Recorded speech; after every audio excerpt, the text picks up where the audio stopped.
اللہ تعالیٰ نے اپنے بندوں کو بے شمار اور لاتعداد نعمتیں عطا فرمائی، لیکن ہم اپنی زندگی میں یہ دیکھتے ہیں کہ بہت سارے لوگوں کو بہت ساری نعمتیں ملی، انہوں نے بڑا اچھا، بڑا سہانا، بڑا وقار والا، بڑا شاہانہ وقت گزارا، لیکن پھر اللہ تعالیٰ معاف کرے ان پر زوال آیا، اور کچھ کا تو آخری وقت اللہ اپنی پناہ میں رکھے بدحالی میں، پریشانی میں، تکلیف میں، دکھ میں گزرا۔ یہ اتار چڑھاؤ، یہ عروج و زوال، یہ پوری ایک داستان جگہ جگہ پہ ہمیں معاشرے اور سوسائٹی میں نظر آتی ہے۔ جب اللہ تعالیٰ بڑی وسعت دے اور اس کے بعد انسان کو زوال دیکھنا پڑے تو وہ وقت بڑا تکلیف والا ہوتا ہے، وہ دن لمبے ہو جاتے ہیں، وہ راتیں ختم نہیں ہوتی، اس وقت انسان کو تھوڑی سی دھوپ بھی زیادہ چبھتی ہوئی محسوس ہوتی ہے، لوگوں کا غور سے دیکھنا بھی اسے گھورنا محسوس ہوتا ہے، کیونکہ وہ بیچارہ تکلیف کا شکار ہے، زوال کے دن گزار رہا ہے۔ کوئی کسی اور طرف بھی اشارہ کرے تو اسے محسوس ہوتا ہے کہ انگلیاں میری جانب اٹھ رہی ہیں، تو انسان تکلیف محسوس کرتا ہے۔ نبی کریم صلی اللہ تعالیٰ علیہ وسلم نے اللہ کی بارگاہ میں دعا مانگی ہے تعلیم امت کے لیے۔ حضور نے دعا مانگی، اے اللہ نعمت کے زوال سے بچا کے رکھنا، زوال نعمت سے بچا۔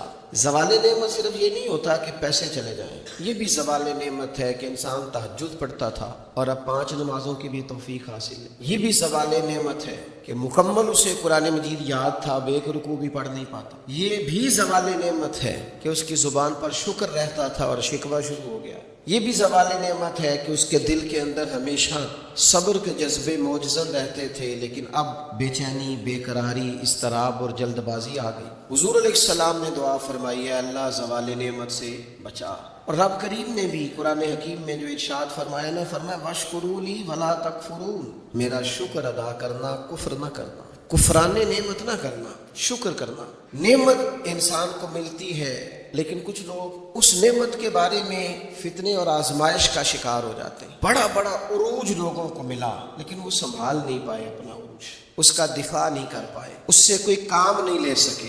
اللہ تعالیٰ نے جو بلندی عطا فرمائی تھی، اس بلندی اور اس بڑی گہری چھاؤں میں لوگوں کو نفع نہیں دے سکے۔ قرآن مجید نے عروج و زوال کی جو داستان بیان کی ہے، اس میں ایک داستان بنی اسرائیل کی بھی۔ قرآن مجید فرقان حمید کو آپ دیکھیے، یا بنی اسرائیل اذکروا نعمتی التی انعمت علیکم وانی فضلتکم علی العالمین، اے یعقوب علیہ السلام کی اولاد، میرا وہ احسان یاد کرو، میری وہ نعمتیں یاد کرو جو میں نے تم پر کی تھی، وَأَنِّي فَضَّلْتُكُمْ عَلَى الْعَالَمِينَ، اور میں نے تمہیں جہان والوں پر فضیلت عطا فرمائی۔ ایک یہ دور ہے، من و سلوہ اتر رہا ہے، دریا رستہ چھوڑ رہا ہے، حضرت موسیٰ کلیم علیہ السلام کی انہیں سایہ شفقت اور رحمت حاصل ہے، ایک یہ وقت ہے، لیکن کیا کیا انہوں نے؟ اللہ کے ہر حکم کی نافرمانی شروع کر۔ انہیں کہا کہ من و سلوہ سنبھال کے نہ رکھنا، انہوں نے ناشکری کی اور اسے سنبھال کر رکھنا شروع کر دیا، جو کام بھی کہا گیا اس میں نافرمانی کرتے چلے گئے۔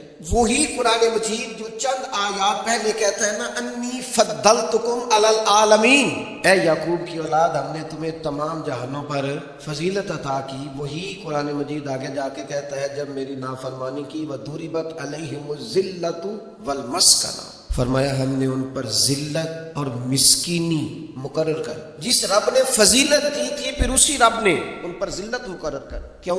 کفران نعمت کیا ہے، اللہ کی نافرمانی کی ہے، خدا کے فضل سے ملی ہوئی چیزوں کو اپنی ذاتی جاگیر سمجھا ہے، مسلسل اللہ کے انبیاء کو ستایا ہے، نبیوں کا قتل تک معاذ اللہ کیا۔ یہ عروج و زوال کا عجیب رنگ دیکھو کہ انی فضلتکم علی العالمین وضربت علیہم الذلہ، ایک ہی پارے میں، ایک ہی مقام پہ۔ دعا کرو رب کریم جب عزت دے تو پھر ذلت سے بچائے، اللہ جب آسانی دے تو پھر دقت سے بچائے، رب کریم جب رحمت کرے تو پھر اپنے غضب سے بچائے، اللہ جب عطا کرے تو پھر اپنی ناراضگی سے بچائے۔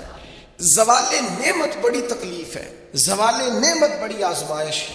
انسان کے پاس جب نعمت ہو تو اس سے چھن جائے، وہ بڑا تکلیف والا معاملہ ہے۔ تو نعمتیں چھنتی کیوں ہیں؟ زوال نعمت ہوتا کیوں ہے؟ چند ایک باتیں آپ کی خدمت میں عرض کرنی ہے کہ انسان سے نعمتیں چھنتی کیوں ہیں۔ سب سے پہلی بات تو یہ ہے کہ جب لوگ نعمت کی قدر نہیں نہ کرتے، نعمت رخصت ہو جاتی۔ نبی کریم صلی اللہ تعالیٰ علیہ وسلم گھر تشریف لائے تو روٹی کا ایک ٹکڑا پڑا ہوا تھا زمین پر، تو حضور نے اٹھا کے فرمایا عائشہ اس کی قدر کرو، یہ جس گھر سے ناراض ہو جائے لوٹ کر نہیں آیا کرے۔ اللہ نے نعمت دی ہے، لوگ قدر نہیں کرتے. میں نے بہت سارے مالدار دیکھے ان کے بچے پیسوں کی قدر نہیں کرتے, رزق کی قدر نہیں کرتے, صحت کی قدر نہیں کرتے. اللہ نے اگر آسانی دے دی ہے پڑھنے کی, لکھنے کی, سمجھنے کی, قدر نہیں کرتے. یہاں تک کہ کچھ لوگوں کو رب کے بندے میسر آتے ہیں, خیر سیکھنے کا موقع ملتا ہے پر بے قدرہ نے قدر نہ کیتی خوب تسلی ہو دنیا دار پجاری زر دے کتیاں دے گل ٹلی ہو بک بک روشن اکھیاں تکیو ویک حویلی کلی ہو کوچ نصیر اساں جدوں کیتی پہ جانی تھر تھلی ہو. نا قدری یہ بھی زوال کا باعث بنتی. اللہ نے نعمت دی ہے اس کی قدر کرو, صحت کی قدر کرو, آواز کی قدر کرو, ہمت ہے تو اس کی قدر کرو. نعمت کی قدر نہیں کرتے لوگ. پیسے سے پیار کرنا اور ہے, اللہ کی دیے ہوئے رزق کی قدر کرنا یہ اور ہے. ہم نا قدرے ہو جاتے ہیں. بہت ساری چیزیں ہماری بغیر محنت کے ہمیں ملی بھی ہوتی ہیں تو ہم اس کا احساس نہیں کرتے. کبھی اس جگہ کھڑے ہو کے سوچو جہاں وہ شخص کھڑا ہے جس کے پاس وہ نعمت موجود نہیں ہے. میں گاڑی میں سفر کر رہا تھا, بچہ میرے ساتھ گاڑی چلا رہا تھا, تو 2-4 دیہاتی لوگ گاڑی کے آگے وہ سڑک پہ کھڑے تھے. تو اب سمجھ نہیں آ رہی تھی کہ یہ آگے کی طرف جانا چاہ رہے ہیں کہ پیچھے کی طرف آنا چاہ رہے ہیں. تو اس بچے نے سخت لفظ کہے, یار حد ہو گئی ہے, لوگوں کو سڑک کراس کرنے کی بھی عقل نہیں. میں نے کہا پتر یہ مقام شکر تھا, میں نے بسوں میں سفر کیا ہے, مجھے اس کی تکلیف کا پتہ ہے. آپ کے نیچے گاڑی ہے اور آپ کو صرف 2 منٹ رکنا ہے کہ یہ گزر جائیں اور آپ اسی پر ہی پریشان ہیں. آپ ان کو گزر جانے دیں, آپ بریک لگا لیں کہ آگے جائیں یا پیچھے جائیں, ٹائم دیں, قدر کرے. اگر اللہ نے نعمت دی ہے اسے ذاتی حق نہ سمجھے. ایک تو ناقدری زوال نعمت کا باعث بنتی ہے, پھر ناشکری جب لوگ شکر نہیں نہ کرتے پھر نعمتیں چلی جاتی. لئن شکرتم لازیدنکم, اگر تم شکر کرو گے تو میں نعمتوں میں اضافہ کر دوں. رب فرماتا ہے والا ان کفرتم ان عذابی لشدید, اگر تم نے کفران نعمت کیا تو میرا عذاب بھی بڑا سخت ہے. تو اس عذاب کا ایک معنی یہ بھی علماء نے کیا ہے کہ وہ نعمت ان سے چلی جائے گی اگر شکر نہیں کرو. کفران نعمت کرو گے, ناشکری کرو گے, وہ نعمت رخصت ہو جائے. بہت سارے لوگ ہیں قدر ہی نہیں کرتے. جہاں بھی آپ ہیں, جس مقام پر بھی ہیں, جہاں بھی ہیں, آپ کا سینہ ہر وقت چوڑا ہونا چاہیے. میں اپنے دوستوں کو سمجھانے کے لیے کہا کرتا ہوں کہ میں ناز سے کہتا ہوں جس طرح کے استاد مجھے ملے ہیں دنیا میں کسی کو نہیں ملے, اور جس طرح کے ماں باپ مجھے ملے ہیں میرا خیال ہے شاید کسی کو نہ ملے. اور پھر اس کے بعد جس طرح کے دوست, شاگرد, مرید, پیار کرنے والے, کہ دیکھو نا دوستوں کو جگہ نہیں ملی, کھڑے ہیں یہاں پہ. تو میں پھر کبھی کبھی ناز سے کہا کرتا ہوں خدا جانے بلندی ہے کہ پستی, پر جہاں میں ہوں وہاں کوئی نہیں ہے. آپ جہاں ہیں, جس مقام پر ہے, آپ کی طبیعت شکر کے اندر ڈھلی ہوئی ہو. ایک ہمارے یہاں بچہ پڑھا کرتا تھا تو اچھے کھاتے پیتے گھر کا تھا, تو ہر وقت کی لڑائی, فلانی چیز نہیں ملی, فلانی چیز نہیں ملی, ہر وقت کا رٹا. تو مدرسے میں بچے کام لگے ہوئے تھے, تو ہماری مسجد کی نا چھوٹی مسجد کی کھڑکیوں سے مدرسہ نظر آتا ہے. میں نے اسے کہا پتر وہ دیکھ ذرا کیا ہونے لگا. تو مزدور نے پونا کھولا, دوپہر کا ٹائم تھا, پھر اس نے ہاتھ دھوئے, پونا کھولا, پانی رکھا, پھر وہ چھوٹا سا توڑا تھا سیمنٹ والا وہ بچھا کے اس پر وہ بیٹھ گیا. پھر اس نے جب وہ کھولا نا پونا, تو اس میں سے جو روٹی تھی وہ کافی ساری, اچار وغیرہ, سالن, وہ کچھ پونے کو بھی لگ گیا تھا. پھر اس نے جس شوق سے بسم اللہ پڑھی ہے نا, اور جس مزے سے روٹی کھائی ہے نا اس نے, اور پھر اسے اس کا تلفظ نہیں ٹھیک ہوگا, پر لفظ تاثیر سے بنتے ہیں, تلفظ سے نہیں. ہو سکتا ہے اسے سیکھنے کی ضرورت ہو, لیکن اس نے جب وہ کھا کے ہاتھ اٹھائے نا, اور کپڑے سارے مزدوری سے بھرے ہوئے, اور جس ذوق سے اس نے آسمان کی طرف دیکھا, میں نے کہا پتر اس کو رزق کھانا کہتے ہیں اور اس کو شکر کرنا کہتے ہیں. یہ لائن لگی ہوئی ہے کھانے پینے والی چیزوں کی, اور میں نہیں کھانی, تو اے میں نہیں کھانی, تو یہ میری پسند کی نہیں ہے, تو یہ میرے ابا جی کہا کرتے تھے بھوک لگی ہوئے تھے ہر شاید سواد ہے, تو نہ لگی ہوئے تھے بڑے نخرے نے. نہ قدری اور نہ شکری یہ زوالی نعمت کا باعث بنتی. کبھی نہ شکری نہ کرے, جو چیز ہے اس پر خدا کا ڈھیروں ڈھیر شکر ادا کرے, اور ہر حال میں شکر ادا کرے. کہے مالک نے جو مجھے دیا ہے کرم ہی ہو گیا, جو اللہ نے مجھے عطا کی ہے اس پر اس کی رحمت ہو گئی, فضل ہو گیا. حضور علیہ السلام نے فرمایا 70,000 لوگ ہوں گے جنہیں رب حساب کے بغیر جنت عطا کر دے گا. فرشتے بھی حیران ہو کے پوچھیں گے تم کون ہو, کوئی حساب کتاب ہی نہیں ہوا. وہ کہیں گے ہم وہ ہیں جو ہر حال میں اپنے رب کا شکر ادا کرتے. وجود ڈھلے. میں اپنے دوستوں سے کبھی کبھی کہتا ہوں میرا نا وجود ڈھلتا ہے. کبھی آپ نے موم بتی دیکھی ہے, اس کا وجود ڈھلتا ہے. ایک درویش نے کہا ہے وہ اس لیے ڈھلتا ہے کہ وہ سمجھتی ہے میرے اوپر روشنی ہے, اس روشنی کی وجہ سے وہ ڈھلتی جاتی ہے, جو نعمت بڑی ہے, میرے اوپر نور ہے, لہذا وہ شکر میں ساری ڈھل جاتی ہے, ملیا میٹ ہو جاتی ہے. تو میں بھی کبھی کبھی دوستوں سے کہتا ہوں یار میرا وجود ڈھلتا ہے خدا کے شکر میں. کبھی کبھی دل کرتا فٹافٹ سجدے میں چلا جاؤ. ایک منٹ نہ لگے. یہ ادارہ مکمل ہوا ہے نا, یہ ہم نے شروع کیا تو مجھے ایک صاحب کہنے لگے 40 سال لگ جانے مولوی مسیطہ نہیں مکمل کر دیا. اور میرے دماغ میں بات اڑ گئی, پھر یہ مکمل ہو گیا. اور اللہ کے فضل سے اس طرح مکمل ہوا ہے کہ علماء دیکھنے کے لیے آتے ہیں اور دیکھ کر کے لوٹ کے جاتے ہیں تو کہتے ہیں کمال ہی ہو گئی. تو میں کہتا ہوں خدا جانے بلندی ہے کہ پستی, پر جہاں میں ہوں وہاں شکر کرے زندگی میں, شکر کا مزاج پیدا کرے, شکر کی, اور ہر حال میں کرے. 2 بجے رات کو ایک شخص سید ابوالبرکات شاہ صاحب سے مسئلہ پوچھنے آ گیا تو ان کے بیٹے سید محمود احمد رضوی صاحب رحمۃ اللہ تعالیٰ علیہ ناراض ہو گئے. کہنے لگے کوئی ٹائم ہے مسئلہ پوچھنے کا, سویرے نہیں پوچھ سکتے تھے؟ تو سید صاحب تھے نا, کہنے لگے محمود شکر نہیں ادا کرتے, کوئی اللہ کے رسول کے دین کی بات پوچھنے آیا. آپ مقام شکر پہ کھڑے ہو نا, آپ کو زندگی سکون میں ملے گی. تیسری بات جس سے نعمتیں چلی جاتی ہیں وہ تکبر ہے. تکبر صرف ایک ذات کو زیبا ہے, متکبر صرف ایک ہے, وہ اللہ ہے. اللہ کی شان ہے کہ وہ متکبر ہے. پڑھا نا سورہ حشر میں اس کا ایک صفاتی نام یہ ہے کہ وہ کیوں, اس لیے کہ اس سے بڑا ہی کوئی نہیں, سارے چھوٹے ہیں تو وہ اکبر ہے. تو ہم سے تو بڑے ہی بڑے ہیں نا, بلکہ میرے جیسے بندے سے تو سارے بڑے ہیں نا. اب کرنا کیا ہے, عاجزی. نعمتیں ملے تو بندے میں عاجزی آئے. وہ یہ نہ کہتا پھر شکر ہے جی اللہ کا بڑا فضل ہے جی 300 بندے کو رمضان میں راشن بانٹتا ہوں, شکر ہے اللہ کا جی غریبوں کی مدد کرتا ہوں, میں نے جی ساری ہند کی بہن بھائیوں کا بڑا. یہ شکر نہیں کر رہے آپ, یہ آپ بڑھوتری بیان کر رہے ہیں, تکبر نہیں. ڈھیر سارے لوگ ہیں جن کے پاس پیسہ آیا رویہ بدل گیا, اقتدار آیا رویہ بدل گیا, 4 دن تازگی آئی رویہ بدل گیا, حالات بدل گئے. اگر آپ ناراض نہ ہو تو جب تک دکھ تھے تسبیح بھی چل رہی تھی, جب تک تکلیف تھی سجدے بھی ہو رہے تھے. آسانی ہوئی ہے تو سب بھول گئے, یاد ہی نہیں رہا. میرے عزیزو یاد رکھنا کہ تکبر نہیں, اللہ کی نعمت پر کبھی تکبر نہیں, ہمیشہ عاجزی, جھک جانا. بڑی سادی مثال ہے اور سب کو یاد ہے, درخت کو پھل لگ جائے تو ٹہنیاں جھک جاتی ہیں, اور جھکنے کا مطلب یہ ہوتا ہے کہ پھل لگا ہوا ہے. اور اگر درخت کھڑا ہو, ٹہنیاں بھی کھڑی ہوں, اکڑی ہوئی ہوں, تو اس کا مطلب یہ ہے کہ پھل کوئی نہیں. جو بندہ آپ کو جھکا ہوا ملے نا, عاجزی کرتا ملے, سمجھو پھلدار ہے. لیکن اگر تکبر ہی تکبر نظر آئے معاذ اللہ, تو پھر اس کا معنی یہ ہے کہ اس نے اپنے آپ کو پھلدار نہیں سمجھا. قارون حضرت موسیٰ علیہ السلام کے زمانے کا مالدار ہے, لوگ رشک کرتے تھے اس کے پیسوں پر, اور ایسا مالدار کہ جس کے خزانوں کی چابیاں اونٹ اٹھایا کرتے تھے, پیسہ ہی پیسہ. حضرت موسیٰ علیہ السلام نے کہا زکوٰۃ دو, کہنے لگا اب آپ نے معاذ اللہ پیسے بھی لینے شروع کر دیے. یہ بڑا مسئلہ ہوتا ہے نا بعض لوگوں کو, تو بہت سارے لوگ اس کے آنے جانے پر رشک کرتے تھے, لیکن پھر تکبر کیا نا اس نے, نعمت پر شکر کی بجائے تکبر کیا نا, تو اللہ نے زمین کو حکم دیا, رب کریم نے اسے زمین میں مال اور خزانے سمیت دھسا دیا, زمین میں غرق ہو گیا. کیوں کہ اللہ کی نعمت میں متکبر ہے. اگر عاجزی ہو جائے, انکساری, اور یار روب اور دبدبا تو حضرت عمر کا تھا. 24 لاکھ مربع میل پہ حکومت تھی, دنیا ڈرتی تھی, امن تھا. عمر ہوتی تھی دنیا میں, اور عمر باغ میں کھڑے ہو کے کہتے تھے اچھا خطاب کا بیٹا اور امیر المومنین, اچھا اب تو امیر بن گیا ہے. یاد رکھنا خود اپنے آپ سے خطاب کر, یاد رکھنا صحیح سے چلنا, ورنہ قیامت میں رب کا سامنا نہیں کر سکے گا. تو اپنے آپ سے خود احتسابی.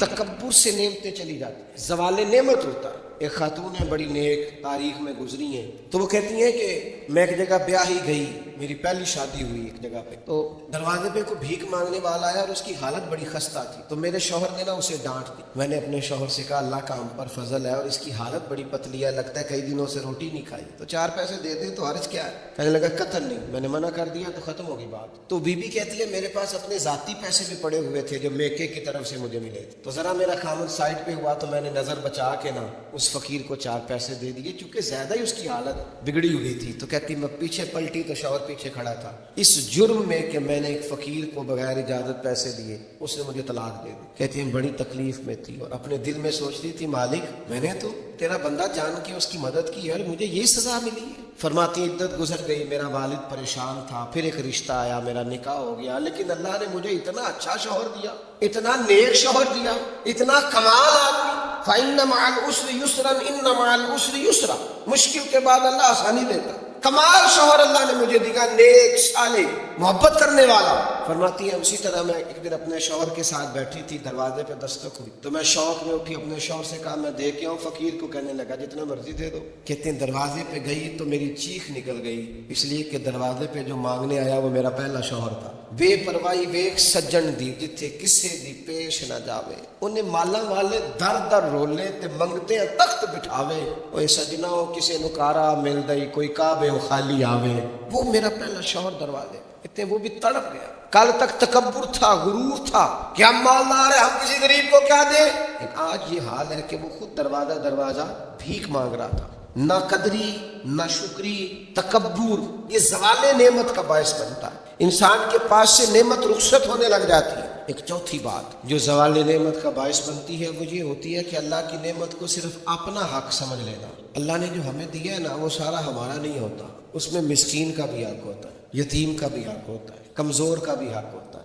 سائل کا بھی حق ہوتا ہے سخت جملہ ہے اور چلو کوئی بات نہیں کبھی کبھی کڑوی گولی سے بھی فرق پڑتا ہے بعض لوگوں کو اللہ نعمت دیتا ہے وہ سانپ بن کے بیٹھ جاتے ہیں وہ سمجھتے ہیں ہمارا حق ہے اور کسی کو دے کے احسان جتلاتے ہیں میں ایک محفل میں گیا تو مجھے کہنے لگے 2 عمرے کے ٹکٹ بھی ہم نے دینے ہیں تو آپ نکال کے دیں میں کہا جنہوں دینے دے چپ کر کے دے دو یہ نہیں دیے جاتے آپ نے اس کی فوٹو ہی بنانی ہے کسی کو عمرہ کرا رہے ہو چپ کر کے دے دو ختم ہو گئی بات بچیوں کی غریب بچیوں کی شادی کرانی ہے تو وہ ساری لائنوں میں بنا کے تصویریں بنانے کی کیا ضرورت آپ سانپ بن کر نہ بیٹھے اللہ نے جو نعمت دی ہے اور مشکات میں حدیث ہے حضور علیہ السلام نے فرمایا رب تمہیں جو رزق دیتا ہے تمہارے ضعیف اور کمزور لوگوں کی برکت سے عطا کر تو ان کی برکت سے تو تمہیں مل رہا اور تم تکبر کرتے جا رہے ہو غرور کر رہے ہو اور تم کہتے ہو نہیں یہ میرا حق تھا حق نہیں تھا بھائی خدا نے اپنے فضل سے عطا کیا اچھا پھر کچھ بندے بھول ہی جاتے ہیں گاؤں سے آ کر پڑھنے والے بھول ہی گئے کہ کس کی ماں نے کتنا زیور بیچا وہ جدی پشتی امیر بن جاتے وہ کہتے ہو نہیں جی اللہ کا فضل ہے جی دادا جی دی بھی بڑی گل سے بھائی دادا جی دی گل صرف زمین نال ہوندی ہے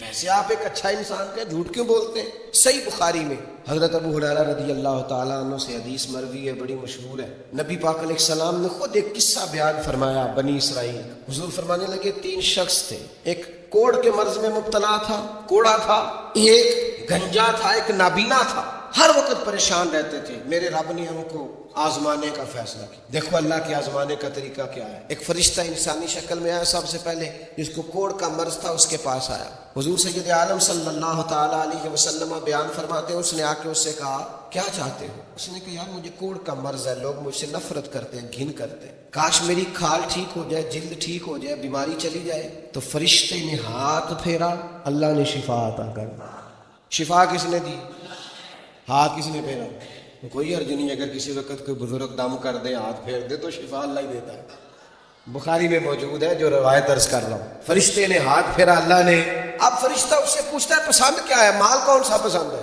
کہنے لگا اونٹ بڑے پسند ہے تو فرشتے نے ایک حاملہ اونٹنی اسے دی اور برکت کی دعا بھی دی اب فرشتہ آیا گنجے کے پاس جناب کیا چاہتے اس نے کہا میں گنجا ہوں سر پہ بال نہیں ہے اس کی وجہ سے چہرے پہ کوئی حسن بھی نہیں ہے لوگ گھن کرتے ہیں کبھی میرے بال آ جائے نا فرشتے نے ہاتھ پھیرا بال اللہ نے عطا کیے اس کو شفا ہو گئی اب فرشتے نے اس سے کہا کہ مال کون سا پسند ہے کہنے لگا گائے بڑی پسند ہے فرشتے نے تو اس کو نے ایک حاملہ گائے دی اور برکت کی دعا بھی دی اب فرشتہ اندھے کے پاس آیا کیا چاہتے ہیں اس نے کہا رب نے بڑی سونی کائنات بنائی ہے پر میں دیکھ نہیں سکتا کبھی آنکھیں مل جائیں نا تو ساری رونقیں ہی بحال ہو جائیں فرشتے نے ہاتھ پھیرا شفا یاد رہے گا مسئلہ یہ اتنا سا مسئلہ جس میں لوگ بڑی جلدی اڑ جاتے ہیں فرشتے نے آنکھوں پہ ہاتھ پھیرا اور اللہ نے شفا عطا کر دی فرشتے نے کہا پسند کیا ہے کیا بکریاں بڑی پسند ہے ایک حاملہ بکری بھی دے دی اور دعا بھی کر دی اب وہ جس کو اونٹنی دی تھی حاملہ اس کی حضور فرماتے ہیں پوری وادی اونٹوں کی بھر گئی اور جس کو گائے دی تھی اس کی پوری وادی گائیوں سے بھر گئی اور جس کو بکری دی تھی پوری وادی ریوڑوں کے ریوڑ بکریوں کے تیار ہو گئے اب رب نے فیصلہ کیا آزمائش کرنے کا میں نے بہت پہلے کہا تھا بات پھر دہراتا ہوں زوال امتحان نہیں ہوتا عروج امتحان ہوتا ہے اصل تو آپ کا پتہ عروج کے دنوں میں چلتا ہے اللہ نے فرشتہ بھیجا وہی انسانی شکل میں سب سے پہلے اس کوڑ کے مرض والے کے پاس آیا کہا یار مجھے میں مسافر ہوں کہیں سفر پہ جانا تھا تو اللہ کی مدد آپ کا تعاون درکار ہوا تو سفر ہو سکتا ہے ایک اونٹ مجھے چاہیے تو اس نے وہی بات کی جو کئی امیر لوگ کرتے ہیں یہ صحیح بخاری میں موجود کہنے لگا یار میرے ذمے تو حقوق ہی بڑے ہیں سادہ ترجمہ کریے میرے تو خرچے ہی بڑے لے لی تو ان کی دسی ادھر بھی جا رہے ہیں ادھر بھی اے بھی آسمان میں تمہیں اے بھی میں اتنے خرچے ہیں میرے یہ بھی کرنا ہے وہاں بھی کرنا ہے اس نے وہی بات سنائی تو وہ فرشتہ کہنے لگا تو پہلے ایک کوڑی نہیں تھا تو ناراض ہو گیا کہنے لگا میں تو جدی پشتی رہی اعظم باپ دادا کی جائیداد جائیداد ہے ساری جو مجھے ملی ہوئی. اس نے کہا اگر تو جھوٹا ہے نا تو اللہ کرے اسی طرح کا ہو جائے جس طرح کا پہلے تھا. اب وہ آیا گنجے کے پاس, اس سے کہا مسافر ہوں, سفر پہ جانا ہے, اللہ مدد کرے, آپ تعاون کریں تو سفر آسان ہو سکتا ہے, مجھے ایک گائے چاہیے, اگر آپ دے دیں. تو وہ کہنے لگا میرے تو ذمہ حقوق ہی بڑے ہیں. اس نے کہا یار تو پہلے گنجا نہیں تھا, بیمار نہیں تھا, کچھ بھی نہیں تھا, بھوک تھی. کہنے لگا خبردار, میں تو جدی پشتی رہی سے آدم ہوں, باپ دادا سے امیر ہوں. اس نے کہا اچھا اگر تو جھوٹا ہے تو ویسا ہی ہو جائے جیسا پہلے. اب وہ آیا نابینا کے پاس, اس نے آ کے کہا مسافر ہوں, سفر پہ جانا ہے, اللہ مدد کرے, آپ تعاون کریں تو سفر آسان ہوگا, مجھے ایک بکری چاہیے اللہ کے نام پر. تو وہ اندھا کہنے لگا رب کے نام پر تو نے لینی ہے تو ایک کیوں لیتا ہے, جتنی چاہیے لے لے. اور میں تو پہلے اندھا تھا, میں مسکین پرانا خادم, کسے در ملی نہ ٹوئی, تے واصف یار نے نظر جو کی تھی, تے واصف شروع سے پڑھتے ہیں, سے ثبوت نہ پوچھو میں تو پلا نظر کرم قد ہوئی, اے میں جانا یا دل بر جانے, غیر نہ جانے کوئی, میں مسکین پرانا خادم, کسے در ملی نہ ٹوئی, اے تے واصف یار نے نظر جو کی تھی, تے واصف ہی ہوئی. میں تو اندھا تھا, پلے شے کوئی نہیں تھی, تو کریم نے کرم کیا, جتنی تیرا دل کرے لے جا. تو فرشتہ کہنے لگا امتحان کے لیے آیا تھا, ایک کی بھی ضرورت نہیں, لیکن تیرے دو دوست امتحان میں ناکام ہوئے ہیں, رب ان سے ناراض ہو گیا, تو کامیاب ہوا ہے اور اللہ تجھ سے راضی ہو گیا ہے.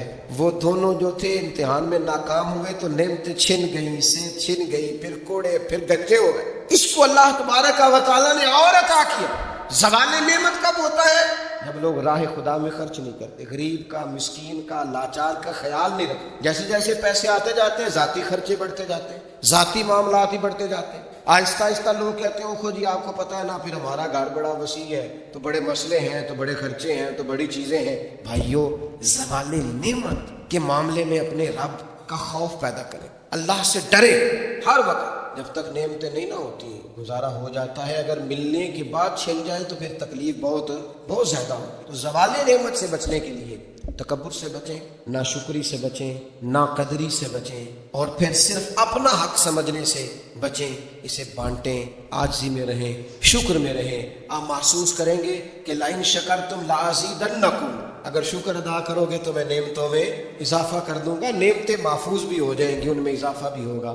ہر وقت نبی کریم شکر ادا کر, ہر وقت صحابہ اور اہل بیت مقام شکر پر فائز رہتے. یہ مقام شکر انسان کو زوال نعمت سے بچاتا ہے. اپنے آپ پر غور کریں, اگر کوئی بھی نعمت موجود ہے, وہ اولاد کی صورت میں ہے, وہ صحت کی صورت میں ہے, وہ بہن بھائی, ماں باپ, دوست احباب, بیوی بچوں کی صورت میں, جو بھی انعام اللہ کے موجود ہے, اس میں کبھی تکبر کا شکار نہ ہو, خود پسندی کا شکار نہ ہو, کبھی کوئی ایسا کام نہ کریں جس سے اللہ تعالیٰ کی ناراضگی کا موجب بنے. اللہ تبارک و تعالیٰ ہمیں عمل کی توفیق عطا کرے.